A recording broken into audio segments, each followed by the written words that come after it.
Hello guys. आप सभी का इस चैनल पे स्वागत है। आज हम बात करने वाले हैं डूम्सडे लास्ट सर्वाइवर्स के बारे में। ये एक रियल टाइम स्ट्रैटेजी गेम है, base builder real time strategy game. तो हाल ही में डूम्सडे और मेटल स्लग एक बहुत ही पुरानी फ्रेंचाइज है। पुराने गेमर्स जो हैं, जो बहुत सालों से गेम्स और इन सब में इंटरेस्टेड हैं और गेम्स खेल रहे हैं, उनको मेटल स्लग के बारे में पता ही होगा। Play station, game boy, Nintendo के डिफरेंट डिफरेंट प्लेटफॉर्म्स, सेगा के डिफरेंट डिफरेंट प्लेटफॉर्म्स और इवन iOS और एंड्रॉयड डिवाइसेस में भी ये गेम लॉन्च हुई थी और काफ़ी फेमस गेम है। तो मेटल स्लग 3 और डूम्सडे लास्ट सर्वाइवर्स के बीच में ये जो कोलैब है, जो डूम्सडे बहुत दिनों से खेल रहे हैं उन्हें याद होगा कि कुछ महीनों पहले डूम्सडे और किंग ऑफ फाइटर्स में एक कोलैब हुआ था, जिसमें ये हीरो माई शिरानुई हमें मिली थी। ठीक उसी तरीके से मेटल स्लग 3 और डूम्सडे के बीच एक कोलैब हुआ है, जिसमें ये नया हीरो हमें मिलने वाला है। थोड़ा मैं अपना डिवाइस का वॉल्यूम कमा दूं। तो जैसे कि मैं बता रहा था, मेटल स्लग और डूम्सडे के बीच एक कोलैब हुआ है, जिसमें हमें ये नया हीरो मिलने वाला है, मार्को एंड एरी। ये पेयर में है हीरो, ऐसा नहीं है कि ये दो हीरो हमें मिलेंगे, ये पेयर में हीरोज़ हैं, एक ही स्क्वाड है। तो सबसे पहले हम ये हमें कैसे उपलब्ध होंगे, कैसे हम इसको क्लेम कर सकते हैं, ये देखेंगे। और इनके स्किल सेट्स क्या है, ये देखेंगे।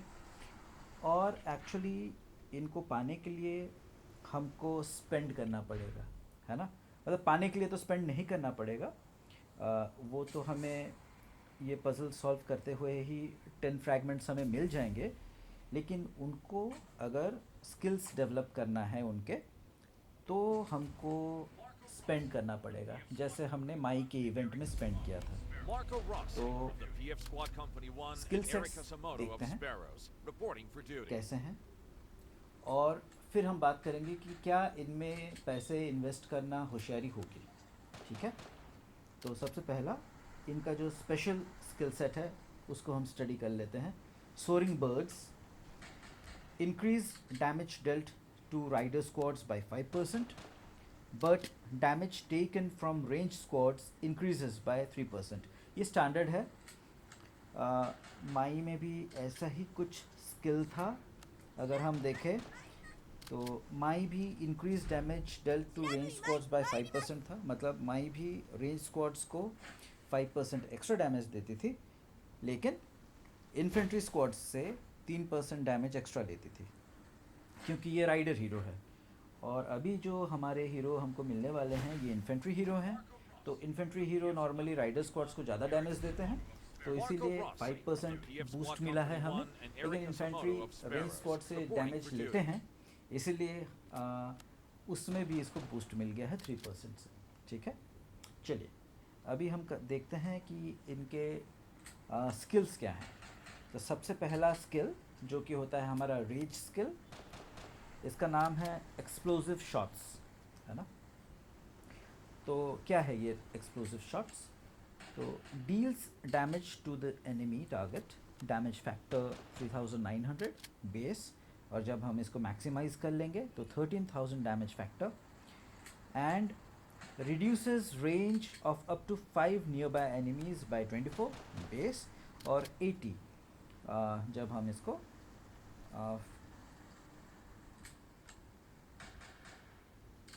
हम इसको फुल्ली 5 लेवल तक ले चलते हैं, तो रेज 80 रेज, ये 5 एनिमी नियर बाय एनिमीज़ के 80 रेज रिड्यूस करने में मदद करेगा। The effect can be triggered on the same target only once in 5 seconds. तो 5 सेकेंड में ये इफ़ेक्ट ट्रिगर होगी। तो स्टडी करते हैं। तो 13000 डैमेज फैक्टर काफ़ी अच्छा है, और रेज रिडक्शन भी अच्छा है एज ए डीबफ, है ना। और ये 5 एनिमीज़ तक ये इक्वली, इसमें देखिए ऐसा नहीं है कि ये इफ़ेक्ट जो है रिड्यूस हो जाता है, मतलब डीबफ का इफ़ेक्ट कहीं पे रिड्यूस नहीं हो रहा। अगर हम डीबफिंग हीरोज़ को देखें तो उनके कुछ इफ़ेक्ट्स होते हैं जो रिड्यूस हो जाते हैं जब 1 एंड मोर एनिमीज़ आ जाता है ना। लेकिन हम देखते हैं लुइस, इसमें तो डिबफ नहीं है, लेकिन इसका अटैक फैक्टर आप देख सकते हैं कि 10,000 का अटैक फैक्टर है, डैमेज फैक्टर है, लेकिन damage taken by each enemy squad reduces by 15% after every additional target enemy. तो अगर जैसे इसमें भी लिखा हुआ है कि ये 5 एनिमी स्क्वाड्स को डैमेज जरूर देगा 10,000 फैक्टर में, लेकिन हर दूसरे एनिमीज़ को जब ये टारगेट करेगा तो उसका डैमेज फैक्टर 15% से रिड्यूस हो जाता है। लेकिन इसमें ऐसा नहीं है, इसमें पूरे ही 5 एनिमीज़ को जब ये टारगेट करेगा, नियर बाय एनिमीज़ को, तो उनके 80 रेज रिडक्शन ये करेगा, उनका 80 रेज रिडक्शन ये करेगा।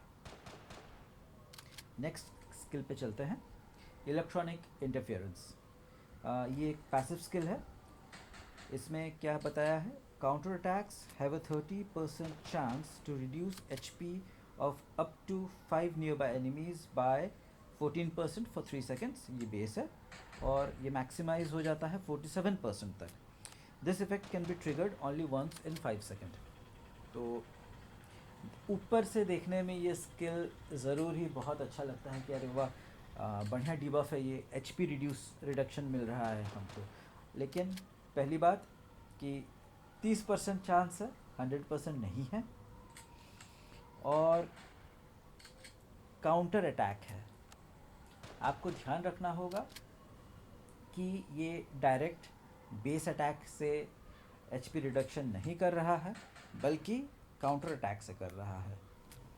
तो दिक्कत इसमें ये है, स्किल तो बहुत अच्छा है नॉर्मली अगर देखा जाए ऊपर ऊपर से, लेकिन दिक्कत इसमें ये है कि अगर आप जिसके साथ ये गेम खेल रहे हैं, आपके ओपोनेंट्स को इस गेम के बारे में और अटैक्स कैसे काम करते हैं, बफ्स डिबफ्स कैसे काम करते हैं, इनके बारे में अगर उनको नॉलेज है, तो वो लोग फील्ड पे आपके इस लीडर को अटैक मतलब टारगेट ही नहीं करेंगे, है ना। जब इस पे टारगेट होगा ही नहीं तो ये लीडर काउंटर अटैक कर ही नहीं पाएगा, और अगर काउंटर अटैक कर ही नहीं पाएगा तो ये HP रिडक्शन डिबफ काम ही नहीं आने वाला है। ठीक है, तो पता नहीं कैसे क्या होने वाला है इसके साथ, लेकिन मेरे हिसाब से ये इतना ख़ास एक स्किल नहीं है। आगे बढ़ते हैं, स्टील आर्मर, ये भी पैसिव स्किल है। Every 10 seconds grants a shield to oneself for 2 seconds। Shield factor 1000, और इसको हम जब एनहांस कर देते हैं तो 3300 शील्ड फैक्टर हमें मिलता है। Also reduces travel speed and damage of up to 5 nearby enemies by 10% and 6% respectively for 3 seconds। तो एक बारी इसको समझते हैं कि हर 10 सेकंड में ये अपने आप को शील्ड करेगा। शील्ड फैक्टर कितना होगा, 3300 का, और उसके साथ ही 5 नियर बाय एनिमीज़ के ट्रैवल स्पीड को 35% से रिड्यूस कर देगा, और डैमेज को 16% से रिड्यूस कर देगा। स्किल अच्छा है, आपको शील्ड मिल रहा है 3300 का, और ओपोनेंट के 5 एनिमीज़ तक 35% ट्रैवल स्पीड और 16% डैमेज रिडक्शन मिल रहा है। लेकिन अगेन 10 सेकंड, मतलब आपको 10 टर्न्स के बाद एक बार ये ट्रिगर होगा, है ना। तो नॉर्मली हम फील्ड में जब बैटल करते हैं और ग्रुप्स में जब बैटल करते हैं तो 10 सेकंड तक कोई अटैक टिकता नहीं है किसी भी एक टारगेट पे। तो ये भी एक सो स्किल है, इतना अच्छा इसको कंसिडर नहीं किया जा सकता। ये 10 सेकंड के बजाय अगर 5 सेकंड या 6-7 सेकंड, 7 सेकंड भी ज़्यादा हो जाता है, 5 सेकंड, 6 सेकंड, 3 सेकंड होता तो ओपी हो जाता। क्योंकि हर 3 सेकंड में ये ट्रिगर कर देगा तो बहुत ही ख़तरनाक बन जाएगा। लेकिन 5 सेकंड्स तक हम सोच सकते थे कि ये ट्रिगर करे, लेकिन 10 सेकंड्स काफ़ी हो जाता है, मतलब बहुत ही स्लो हो जाता है। 10 सेकंड तक मतलब 10 बारी 10 टर्न्स आपको लेने पड़ेंगे तभी ये जाके ट्रिगर करेगा। तो चलिए, इतना खास नहीं है, आगे बढ़ते हैं। स्लग फायर पावर, ये भी पैसिव स्किल है। During field battles squad attack increases by 10% and travel speed increases by 7%। Standard passive skill है, इतना कुछ खास नहीं है। मैक्सिमाइज एनहांस कर देने से इसको हमको अटैक परसेंटेज इंक्रीज़ मिलेगा 27% का, और ट्रैवल स्पीड में इंक्रीज़ मिलेगा 22% का। अच्छा है, लेकिन वही बात आती है कि इतने खास जो हैं इस हीरो के स्किल सेट्स दिख नहीं रहे हैं, है ना। अगर हम वापस आएँ रेज स्किल में, जो कि पहला स्किल होगा आपका जो हर रेज में ट्रिगर करेगा, तो डैमेज फैक्टर बहुत अच्छा है ना। डैमेज फैक्टर बहुत अच्छा है, 13,000 का डैमेज फैक्टर है, और रेज रिडक्शन भी आपको मिल रहा है एनिमीज़ के। और इसको जब हम अवेकन कर लेते हैं, मेरे ख्याल से बहुत ही कम लोग ऐसे होंगे जो इस हीरो पे इन्वेस्ट करके इसको अवेकन करने की कोशिश करेंगे। इसका एक कारण और भी है कि अगर आपको माई का इवेंट याद हो, तो माई की इवेंट में जो हमारे ग्लोबल फ्रैगमेंट्स होते हैं उसका डबल एक्सचेंज रेट था। अब मेरी तो माई अवेकेंड है तो मैं आपको दिखा नहीं सकता, लेकिन जैसे हम भी अंका लेते हैं, स्क्रीन में चलते हैं, जैसे हमारा जो एक्सचेंज रेट रहता है, तो इसमें आप देख सकते हैं कि 1:1 का एक्सचेंज रेट है। लेकिन इन स्पेशल इवेंट्स के दौरान जो हीरोज़ अभी DLS लॉन्च कर रहा है, इनके लिए एक्सचेंज रेट 2:1 है। ठीक है, आपको मार्को एंड एरी हीरो के एक फ्रैगमेंट लेने के लिए आपको 2 यूनिवर्सल फ्रैगमेंट्स देने पड़ेंगे, और या फिर आप इस स्पेशल इवेंट के दौरान डिफरेंट तरीक़ों से आप इनके फ्रैगमेंट्स ले सकते हैं, जो कि एक्चुअली में बहुत ही कॉस्टली बन जाएंगे, बहुत एक्सपेंसिव बन जाएंगे। और ये हीरो इतना अच्छा है नहीं, जैसे अभी हमने देखा, ये हीरो इतना अच्छा है नहीं कि मैं आपको बोलूं कि आप बेधड़क होके बेफिक्र होके इस पे इन्वेस्ट करें। ये एक वाइज डिसीजन नहीं होगा दोस्तों, ठीक है। तो रिस्ट्रेन रखें अपने आप को इस हीरो पे इन्वेस्ट करने के लिए, इतना खास हीरो है नहीं। बट जो व्हेल्स हैं, अब वो तो व्हेल्स हैं, तो वो तो करेंगे ही। तो चलिए हम आगे देखते हैं कि इसके अवेकेंड स्किल्स क्या हैं। तो अवेकेंड स्किल है, स्किल्स हैं रेस्क्यू रिवॉर्ड। तो क्या होता है इसमें, when taking skill damage there is a 50% chance to restore HP to up to 3 nearby enemies allies, heal factor of 1600. This effect can be triggered only once in 5 seconds. तो basically जब हम इसको awaken कर लेते हैं तो ये hero heal करता है, हीलर बन जाता है। वो भी 1600 का हील फैक्टर है, अच्छा है। लेकिन जो लोग ऐसे गेम्स बहुत दिनों से खेल रहे हैं और इन ऐसे गेम्स और इस स्किल सेट्स के बारे में जिनको नॉलेज है, उनको पता होगा कि हीलिंग एक अच्छा स्किल सेट एक्चुअली में नहीं है। हाँ, हमको लगेगा कि क्यों नहीं है भाई, बैटलफील्ड में हील हो जाते हैं तो हमारे ट्रूप्स तो और ज़्यादा देर तक लड़ सकेंगे।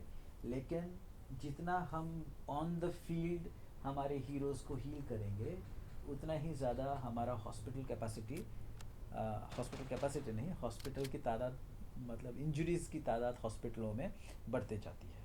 एक्सप्लेन करता हूँ। सपोज़ आपके पास 100 ट्रूप्स हैं और 100 ट्रूप्स जब बैटलफील्ड में लड़ रहे हैं तो हम कंसिडर करते हैं कि 50% उसमें से इंजर्ड होते हैं। चलिए मान लेते हैं, तो 50% जो इंजर्ड होते हैं उसमें से मान लेते हैं कि 50% लाइटली इंजर्ड होते हैं और 50% हेविली इंजर्ड होते हैं। तो 25 स्क्वाड लाइटली इंजर्ड होते हैं और 25 स्क्वाड हेविली इंजर्ड होते हैं। तो जो हेविली इंजर्ड होते हैं वो तो डायरेक्ट हॉस्पिटल पहुंच जाते हैं, चलिए हीलिंग के लिए। 25 स्क्वाड आप 25 ट्रूप्स काउंट में आपके हॉस्पिटल पहुंच गए हील होने के लिए। जो 25 लाइटली वुंडेड ट्रूप्स हैं, अगर उनको हील मिल जाता है तो चलिए मानते हैं कि उसके 50% उसमें से मतलब कितने 12 12.5 13, चलिए 13 ट्रूप्स अगर उसमें से भी हील होके वापस से बैटलफील्ड में आ जाते हैं तो वो डायरेक्टली हेविली वुंडेड होंगे और लाइटली वुंडेड नहीं होंगे। तो 100 में से अगर आपके 25 ट्रूप्स हील होने के लिए हॉस्पिटल जाते तो हील के कारण आपके 25 + 12 है ना, तो 37 ट्रूप्स हील के लिए चले जाएंगे। तो दिक्कत ये है। और अवेकन स्किल में हीलिंग देना कुछ और ही दे देता, अटैक बूस्ट दे देता या कुछ और दे देता। तो यही सब कारण है। काउंटर अटैक में 30% चांस होना एचपी रिडक्शन का, जबकि अगर कोई शातिर और मतलब पहुंचा हुआ खिलाड़ी है या थोड़ा भी नॉलेज रखता है इस गेम के बारे में तो वो आपको फील्ड में अटैक नहीं करेगा, तो काउंटर अटैक आप कर नहीं पाओगे।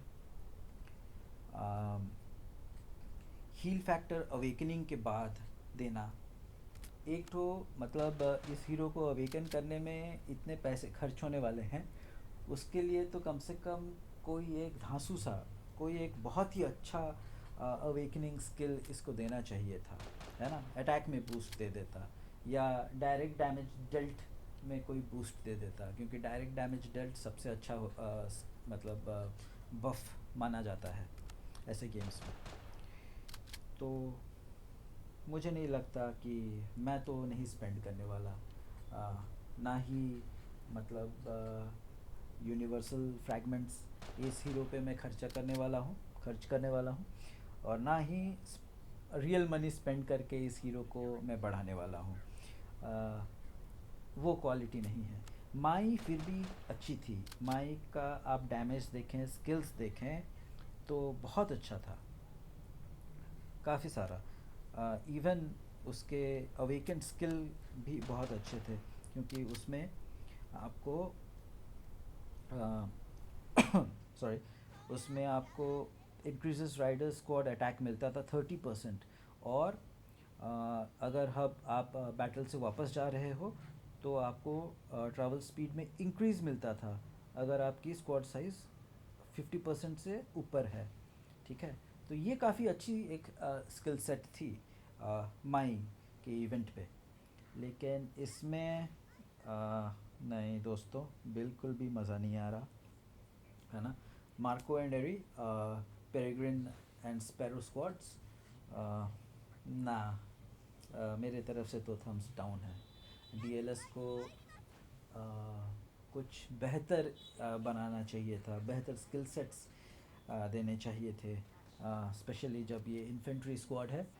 और मेरे ख्याल से मेजॉरिटी गेमर्स जो इस गेम को खेलते हैं, डूम्सडे लास्ट सर्वाइवर को, मोस्टली जो फ्री टू प्ले या मेरे जैसे बहुत कम खर्च करके खेलने वाले लोग इन्फेंट्री स्क्वाड को प्रेफर करते हैं।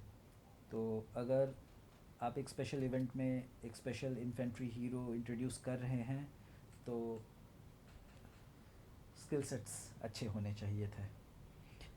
चलिए, बाकी आप गेमर्स हैं, आप अपने गेमिंग लेवल को ठीक जानते हैं और आपका अकाउंट इस गेम में कैसा प्रोग्रेस करना है ये आपके ऊपर डिपेंडेंट है। तो अगर आपको इस हीरो पे स्पेंड करना है, चाहे वो रियल मनी हो या double the amount of universal fragments हो तो आप कीजिए, लेकिन मेरी तरफ से तो ना है। चलिए, फिर मिलेंगे जल्द ही एक नई वीडियो के साथ। उस वीडियो में हम डिस्कस करेंगे, एक नया स्किन आया है दोस्तों।